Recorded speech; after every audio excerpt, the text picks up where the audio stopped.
Naintindihan mo na ba ang salitang kapag mahal mo, pakawalan mo? Sa una, naguguluhan ako. Kasi syempre, mahal mo nga. Bakit mo naman pakakawalan? Until na-realize ko na totoo pala ang ganito. Na kailangan mo nang hayaan ng taong gusto nang umalis.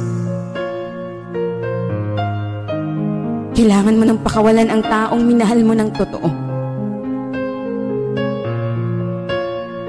At gusto mong maging masaya siya.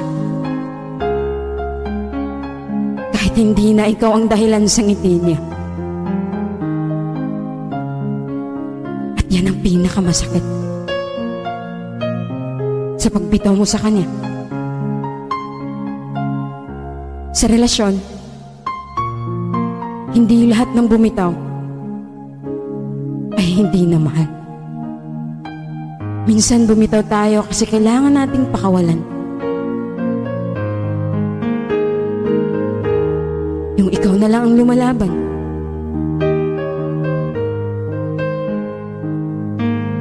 Hirap ka nang iangat kasi. Hinihila naman niya pababa para ikay sumuko na. Kung ikaw ang aking tatanungin, pinakawalan mo ba? O lumaban ka? Ang hirap naman kasi lumaban kung ikaw na lang mag-isa. Minsan, ang tao ay nag-iiba. Hindi mo hawak sila. Kapag hindi ka na gusto, pakawalan mo na.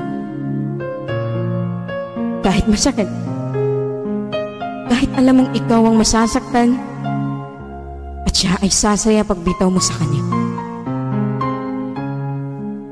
Mahirap, pero kailangan. Siguro naman hindi na tayo magmukhang tanga. Kung pakakawalan natin ang isang tao, kahit mahal mo pa.